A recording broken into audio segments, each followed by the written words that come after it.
Welcome to Dr. Roger and Friends, the bright side of longevity, hosted by 3 Ps in a podcast, Doc Roger, Teresa, and Danielle. Thanks for joining us for coffee and conversation.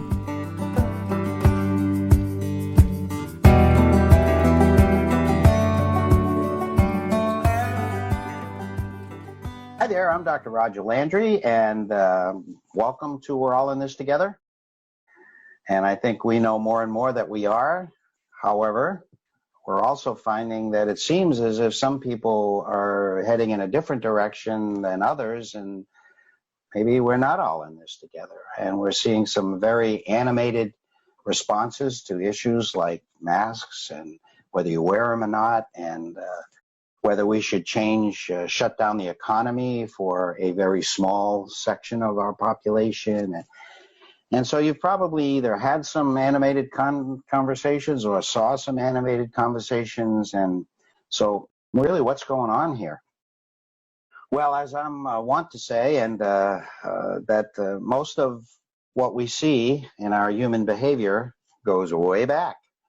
We've been on Earth for however long, eons. And our behavior for most of that time, our lifestyle for most of that time was quite different than it is today. And so therefore, sometimes we don't understand why we're behaving in a certain way, and yet it makes perfect sense with our human experience. So when we were threatened, our life was threatened by a lion, we responded with a certain aspect of our brain, the amygdala, called the fear center.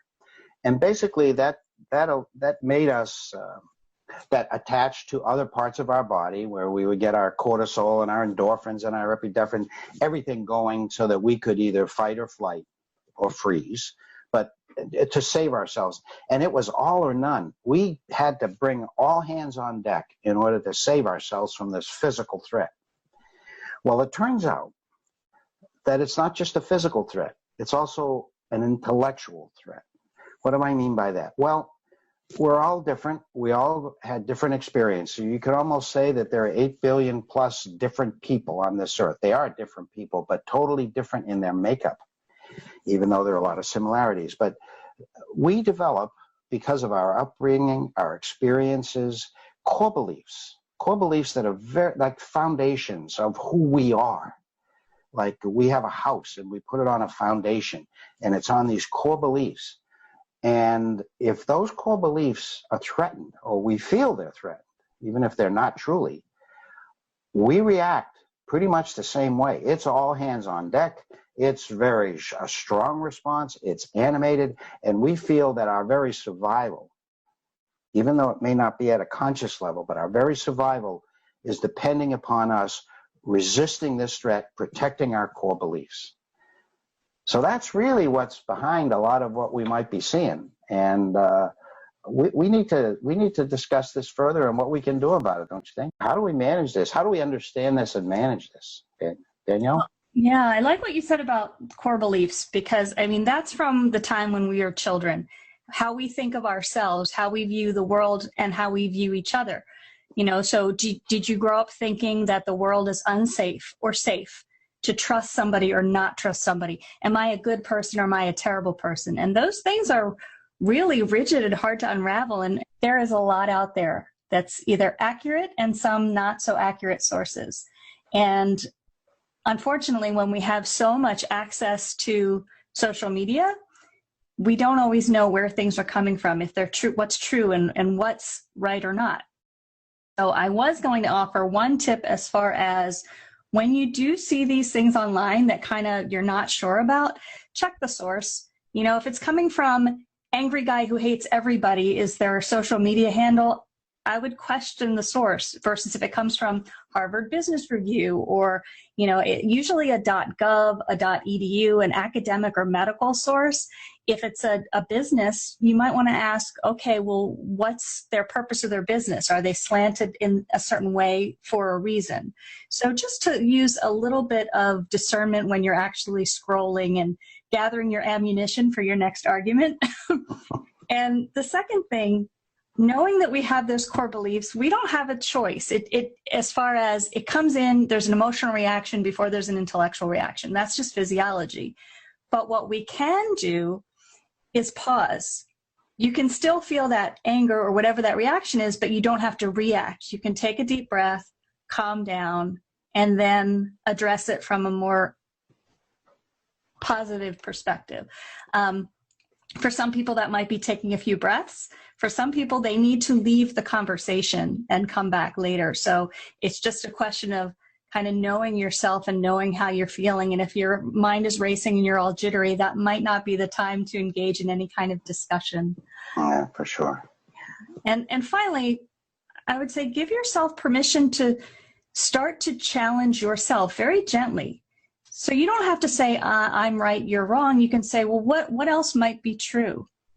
Could we both be right? Is there, because when you ask those questions, you're opening up the conversation to not necessarily agree with somebody, but to understand where they're coming from. And that just makes for healthier communication overall. That's good points, Danielle. We have to be two things, I think, really good at listening and genuinely curious about what other people think and why they believe what they do. And we think about our society, I don't know how many really good listeners are in our lives. I don't think we're that great at listening. And when it comes to people who disagree with us, we're not good about being genuinely curious in general. We get, I think, so committed to our opinion that people who disagree with us can't even hear our opinion. And we don't want to understand them, but we want them to understand us because we think we're right. Here's a really interesting question. Deep down, there's something that we believe that makes it hard for us to hear someone else's ideas about what they believe. Like, why? Isn't that an interesting question? Why is that uncomfortable? I know what you mean, and I know my personal trigger is when I feel like it's mean-spirited about somebody else. Like, I believe this, and you're a moron if you think differently. So when there's some attitude attached to it, or when it's harmful to somebody, either verbally abusive or physically abusive, I think that's when I know that's when I get my I can't hear this reaction. Right. I think a major point of contention in times like this is that there are many people who are just programmed. Their core belief is the greater good. I know that my parents, my education was all about the greater good. It's the period I was raised. And yet people who were raised after that, or not all, but some, that life was a competition, that it was dog eat dog. And you couldn't be concerned about the greater good, or else they would roll over you.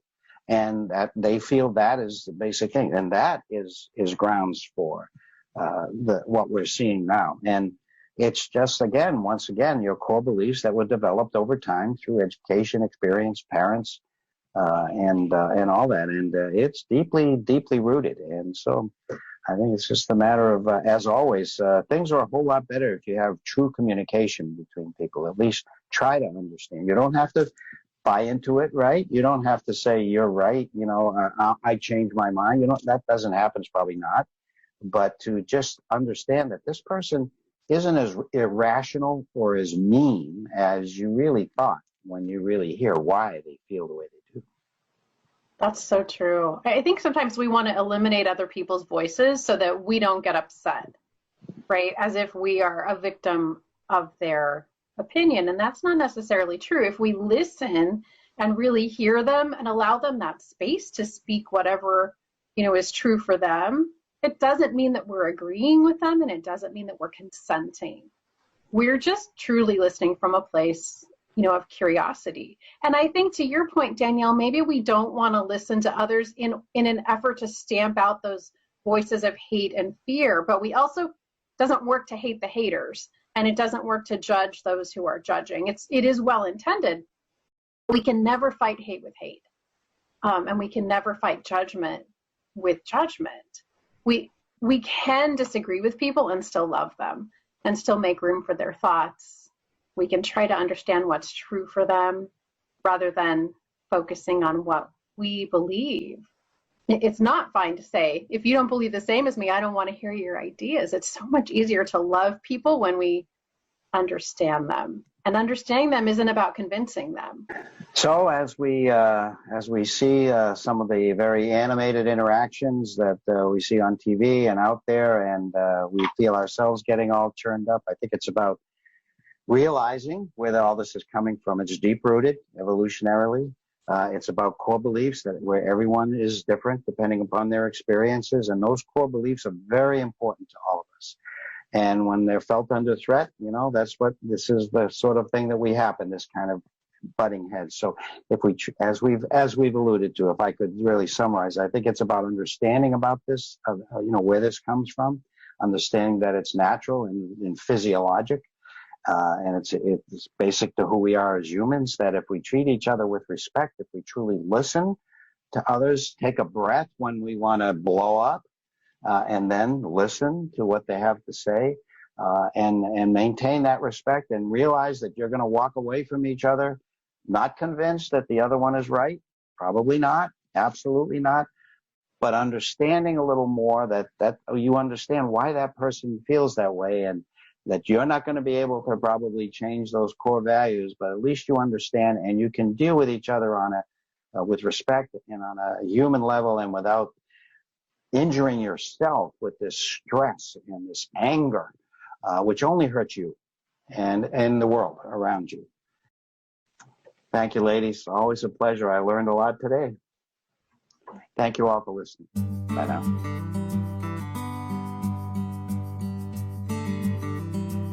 You've been listening to Dr. Roger and Friends, The Bright Side of Longevity. If you like the show, please rate and review, and be sure to click to follow.